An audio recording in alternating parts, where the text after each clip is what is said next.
கோடை காலம் தொடங்கியிருக்கிற நிலையில் 10க்கும் மேற்பட்ட நகரங்களில் 100 டிகிரிக்கு மேலே வெயில் வாட்டி எடுக்குது.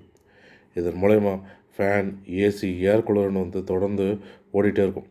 அதுவும் நம்ம ஏசியை பயன்படுத்துறது அதிகமாக இருக்கும் இந்த காலகட்டங்களில். இப்படி ஏசியை நம்ம அதிக நேரம் பயன்படுத்தினா மின் கட்டணமும் அதிகமாக வரும். இப்படி மின் கட்டணத்தை எப்படி குறைக்கிறது அப்படின்ட்டு நம்மளுடைய தமிழ்நாடு மின்சார வாரியம் மற்றும் பகிர்மனை கழகம் ஒரு பயனுள்ள தகவலை மக்களுக்கும் தெரிவிச்சிருக்காங்க. இந்த மின்சாரத்தை சேமிக்கும் வழிமுறை குறித்து தமிழக மின் உற்பத்தி ஒரு விழிப்புணர்வு தகவலாக மக்களுக்கும் வெளியிட்டிருக்காங்க. அந்த வகையில் ஏசியை நம்ம பயன்படுத்தும் பொழுது குறிப்பிட்ட நேரம் நம்ம பயன்படுத்துவோம்.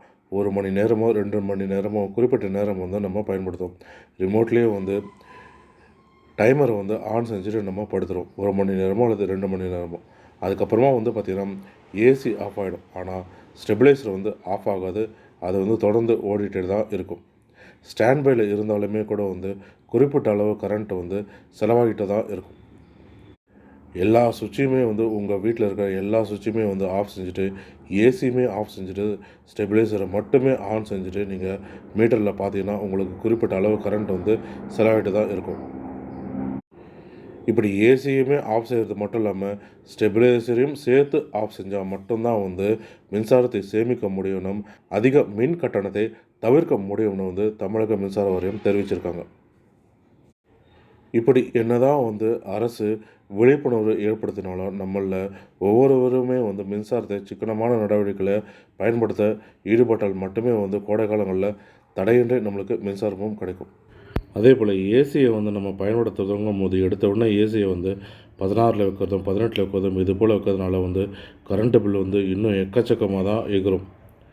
ஏசியை பயன்படுத்தும் பொழுது எப்பொழுதுமே 22க்கு மேலே 23 அல்லது அதற்கு மேலே நம்ம பயன்படுத்தினா மட்டும்தான் மின்சாரத்தை நம்ம கட்டுப்படுத்தவும் முடியும்.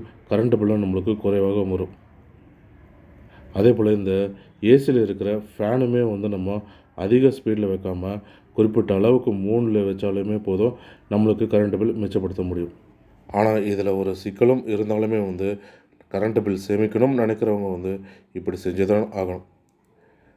ஏசியை போட்டுட்டு நல்லா தூங்கும் பொழுது ஏசி எப்போ ஆஃப் ஆகுது அப்படின்றதே நம்மளுக்கு தெரியாது. அதில் எங்கேருந்து நம்ம எழுந்து போய் ஸ்டெபிலைசரையும் ஆஃப் பண்ணிவிட்டு படுக்கிறது, அப்படி எழுந்து ஸ்டெபிலைசரையும் ஆஃப் பண்ணிவிட்டு நம்ம படுத்தோன்னா தூக்கமே நடுவில் பாதியில் கிடும், தூக்கம் வராமல் முழிச்சிட்டு போகணும். இது மாதிரி பல பிரச்சனைகளுமே இருக்க தான் செய்யுது.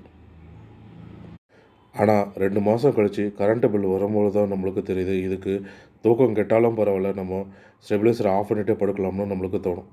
அதற்கு இப்பொழுதே நம்ம இது மாதிரி செஞ்சோன்னா அதிகமாக ஒரு கரண்ட் பில்லை நம்ம தடுக்கவும் முடியும். மேலும் இது போன்ற பயனுள்ள தகவல்களுக்கு அரும்புடைய தமிழ் யூடியூப் சேனலை பார்க்கவும். நன்றி, வணக்கம்.